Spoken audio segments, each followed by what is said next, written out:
Balitang Entertainment. Extended po ang pagpapalabas sa mga sinihan ng mga pelikulang kalahok sa Metro Manila Film Festival. Pwede pang mapanood ang Metro Manila Film Festival entries hanggang January 14. Dahil kulang pa raw ang kita ng MMFF sa target nitong lampasan na 800 million pesos na kinita noong nakaraang taon. Hindi naman ipinagkikibit-balikat ng MMFF Execom ang mga issue at hinaing ng producers, directors at maging ng mga moviegoers. Ang presyo kasi ng ticket para makapanood ng pelikula, aba, halos 500 piso na. Yun na nga po. Kung gusto natin, siguro dapat may special price kung ang panonoorin ay local film. Baka pwedeng ganun, no? Para mas maengganyo po natin itong moviegoers na manood pa. You go for the volume. Oo, tama. Pag ganyan. Kasi kahit na po Pasko yan, ang 500 piso ho ngayon eh. Malaking bagay yun. Sabi nga pang Noche Buena na yan eh. Ayun na. Dapat nasunod kayo sa sinasabi ng mga taga-DTI. Yun na nga. Patakin mo yung pang Noche Buena, isang tao lang sa sinihan. Yun na nga. Wala At pang kasamang popcorn. mo yun? Oh, walang kasama pang popcorn yun. Oh, ito. At pamasahe mo pa papunta sa mall. Yun pa. Oh, sang-ayon nga po dito si Chairman Romando Artes. Sang-ayon pala siya. Oh, ito nga. Ito Siya may pa rin comment siya dito. Siya pa rin chairman. Sang-ayon siya pa rin. Okay. Oh, namimiss mo na ba si Chairman? Sang-ayon nga po dito si Chairman Romando Artes na middle class luxury ito. Gaya ng sinabi ng direktor na si June Lana. Kaya plano raw nilang mag-offer ng bundled prices para pumaengganyo ang mga manonood. Bundled prices. Kunwari kung siguro mga 2 or 3 or family yung manonood, mas may discount. Baka ganun ang gagawin nila. Palagay ko po, wag na. O hindi na ho naman lahat din eh. Silang lahat may bundle, di ba? Oo, tama. Hindi naman lahat may kasama manood ng sine. Yes, opo. Magkano sa isa tingin mo ang tamang presyo? 5 pesos. Pakitain mo naman. Lakas ng tawa mo. Pakitain mo naman. Mga sinihan. Kasi nung panahon namin ni mama mo, 5 piso. Hindi pwede Pero yun. before that, mas mura nga ang sine. Wala nang ganun. Anyway. Basta ewan, kung maaari, balikan ko yung nagdaan eh. Oh.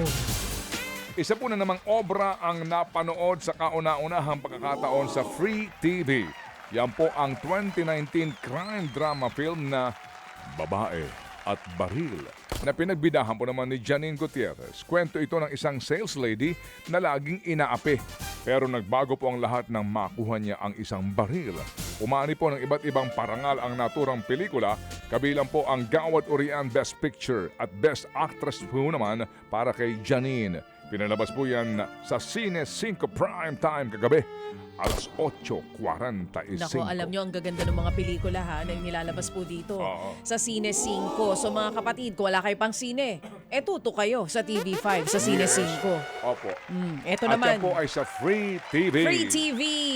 Kaya Alright. kung may TV5 kayo sa bahay, sulit o signal, pwede na kayo makanood niya. No? Ito, the pressure is real dahil ito nga pong sina Elijah Canlas at Romnick Sarmiento ay bibida sa stage play ng award-winning movie na About Us but Not About Us. Kwento ni Elijah, mas intense ang theater version nito. Sabi naman ni Romnick, mas ramdam daw ang emosyon sa entablado. Gaganap si Romnick bilang si Erickson na literature professor at si Elijah bilang estudyanteng si Lance. Iikot po ito sa mga sikreto at kasinungalingan sa kanilang samahan. Pero ngayon, eksena na ang binanggit lang sa pelikula na si Marcos. Gagampanan naman yan ni Epi Quizon. Abangan po ngayong 2026 ang stage play ng About Us but Not About Us sa Power Mac Black Box Theater. Ito po naman, public service po ito. Nanawagan po yung actress na si Sue Ramirez para po sa maaari mag-donate ng dugo sa kanyang ina. Sa Instagram, sinabi po ni Sue na sasailalim daw po sa open heart surgery ang kanyang mommy Cheat. Kaya daw kailangan daw nila ng dugo. Ito raw po pwede ang blood type B positive, B negative o O positive o O negative. Humiling din po siya ng panalangin para po sa paggaling ng kanyang ina. Sa iba pang balita, dinampot naman ng mga pulis ang babaeng Brazilian fan dahil sa pangsustok kay BTS Jungkook.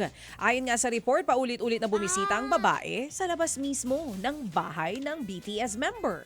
Nagbabato pa raw ang babae ng mga sulat.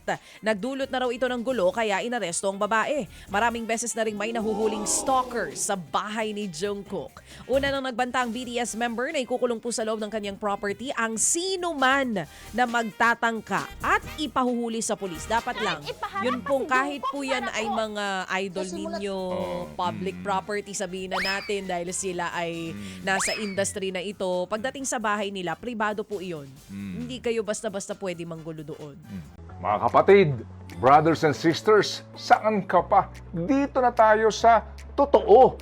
Dito na tayo sa True FM. Mga kapatid, mag-subscribe and follow po kayo sa social media accounts ng True Network PH. Yan po kami. Hanapin nyo lang True Network PH, Facebook, Instagram, YouTube, TikTok, and podcast. Mapa Apple or Spotify man yan, mahahanap nyo kami. Lahat ng mga napapanood at napapakinggan nyo po sa programa, nasa social media accounts namin yan. So, paano mga kapatid? See you sa social media!